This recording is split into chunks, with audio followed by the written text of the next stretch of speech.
Hi everyone, I'm Michelle Kelly. Welcome to Be in the Change. I'm going to get started by reciting my inspiration. Our deepest fear is not that we're inadequate. Our deepest fear is that we are powerful beyond measure. It is our light, not our darkness, which most frightens us. We ask ourselves, who am I to be brilliant, gorgeous, talented, and fabulous? Actually, who are you not to be? You are a child of God. Your playing small does not serve the world. There is nothing enlightened about shrinking so that other people will not feel insecure around you. We are all meant to shine as children do. We were born to make manifest the glory of God that is within us. It is not just in some of us, it is in everyone. And as we let our own light shine, we unconsciously give others permission to do the same. As we are liberated from our own fear, our presence automatically liberates others. Marianne Williamson. I like to say welcome to everybody who's watching me for the first time, and thank you, and welcome back to everybody who has watched me in the past and has been continuing with me on this journey. I stated in 2019 as my New Year's resolution that I was breaking up with fear, I was breaking up with shame, and I was breaking up with guilt, and I was doing a weekly video every week for an entire year, which I was able to do and keep, and it's still going on 2 and almost a half years later. And also, last year was to be kinder and more compassionate with myself, which I've been managing to do. And this year was to break up with sugar, and I am still broken up with sugar. And I talk about it every week, telling you guys that it's hard. I am still craving it, and I honestly don't know if I can keep this up because I am dying for soft serve ice cream. And every time I really truly want it, I'm in my pajamas and I have to put clothes back on to go out and get it. And I haven't done that yet. But I'm not trying to be a hero. I just want to feel better. And I know that sugar was kicking my ass. And it was kicking my ass so bad that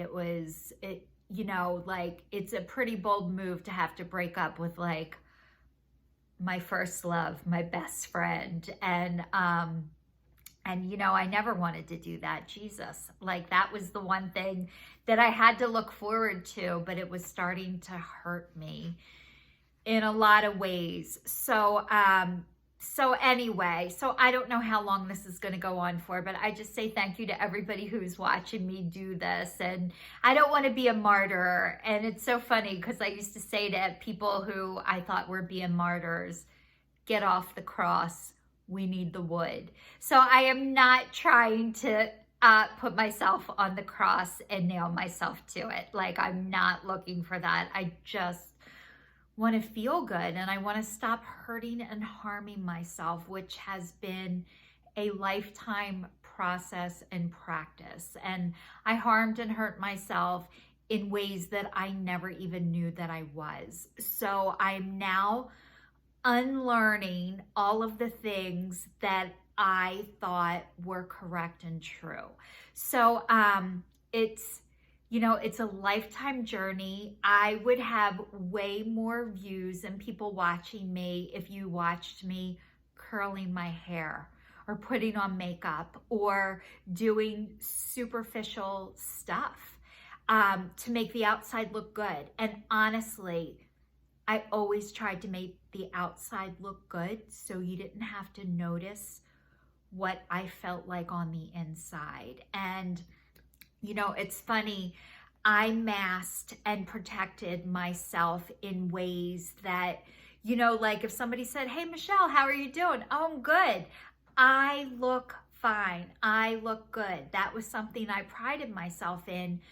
But what I didn't realize is that my outsides weren't matching my insides. And I've done that for so long. And to have my insides match my outsides is a lifelong practice. And You know, it's a one day at a time operation, and I'm sharing it with you guys as I'm going through it. And one of the things that I'm working on right now, and you know, it's so funny. I went to go get my hair cut yesterday with my wonderful friend who, thank God, I have people that still put up with me. I feel like that sometimes. I have OCD really bad with my haircut, like really bad, to the point that I've had a gay man say he'd rather sleep with a woman than cut my hair.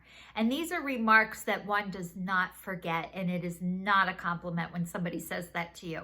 But I go to different hairdressers like you would if you were an alcoholic, and this might be a sign if you guys are an alcoholic, that you go to different state stores and you go to different stores to get your alcohol so people don't think you're an alcoholic. I do that with people who cut hair because I have OCD so bad that I feel like I'm such a burden on people that I need to spread that around so people aren't tired of me and sick of me. And it's because I get tired of me and sick of myself. But I know what I'm going to talk about today.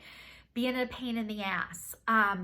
You know, I never wanted to be a pain in the ass. And because I never wanted to be that, I was always worried that I was. And what I've realized is that I'm not a pain in the ass because I speak up or because I complain if something's not right. People who never think that they are the ones that are. It's the people that are worried about being ones that you're okay. You don't have to. Because most people who are worried about being a pain in the ass are not the ones you need to worry about. It's the people that it never crosses their mind. And that's what I'm working on too, is that, you know, I don't want to be that way. So I work really hard on not putting all my eggs in one basket and learning how to put, you know, eggs in multiple baskets. And I think we're all learning that through this pandemic, that it's too much to put all of our everything on top of one job, one person, one relationship, one animal, kids. It's too much. And we do have to spread the love around, but I guess I have to spread it around in a way that, you know, I know for my hair that I do. So anyway, I'm just working on stuff the best that I can and speaking out loud about it. Another thing that I've been working on is, you know, I talked about I have this lawsuit for my car accident that I was in a year and a half ago, and I've been through 2 attorneys already. And the first one thought I was a pain in the ass, by the way. And I'm now learning it is okay to be one sometimes. Like sometimes you need to be your own advocate and stand up for yourself, and nobody can ever stand up for yourself or advocate for you better. I've learned nobody can do it better than I can, but I have boundaries now and I have a voice now, which I did not have before. And when I didn't have that, I wasn't able to do it, but I do have that now and I'm able to do it.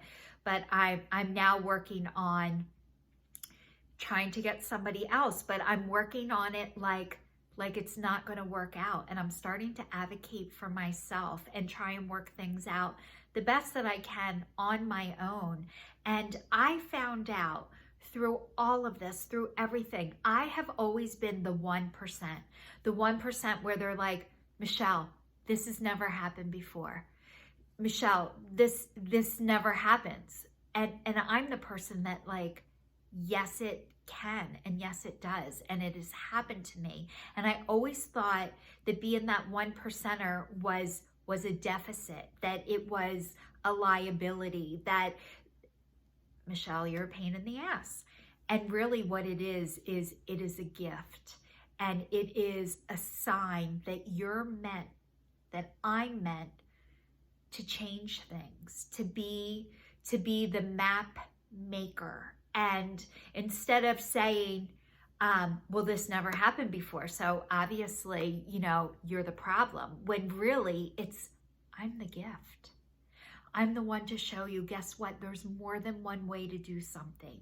And I used to not know there was more than one way to do things. And sometimes things need to be changed. And yes, it's hard. It is hard. It's hard to go up against people that don't believe you. It is hard to go up against things that aren't right or don't seem right. But then when it happens, everybody's like, thank God to the person who spoke up, and thank God to the person who changed it. But the person who is doing that and has to do that, you don't see the back end, the hardship that they had to go through to get there. And I'm showing you the hardship that I have to go to and get there. And being the map maker, being the change maker, being the 1%er, it is a job that I did not want, but I have it. And I encourage and invite you guys, if you get a chance to watch Two Popes on Netflix. People kept telling me to watch it. And I'm like, yeah, I don't really care about it. And then I watched it. And you know what? The Pope didn't even want to be the Pope. And he's the Pope. And he's freaking great at it. And, you know, like, it's like, I didn't want the job of being the 1%er. I don't want the job of being the map maker, the change maker, but it is my job. And now I'm learning to embrace it and to accept it and to show up for it and let you guys know what it's like showing up to be a change maker, to be a map maker, to be the person who has to go against everything that's going in the opposite direction. And I don't like to fight, and I don't like confrontation. I'm a lover, not a fighter. I wear a Fitbit every day, and sometimes I go to sleep and I don't even have my 10,000 steps because I forget, because I don't have a competitive bone in my body. It isn't there. God didn't give that to me because he knows I'm supposed to show love. So I hope you guys are feeling the love from me in every way that I can send it out to you. So thanks for watching. Please stay tuned, and I will see you all next week.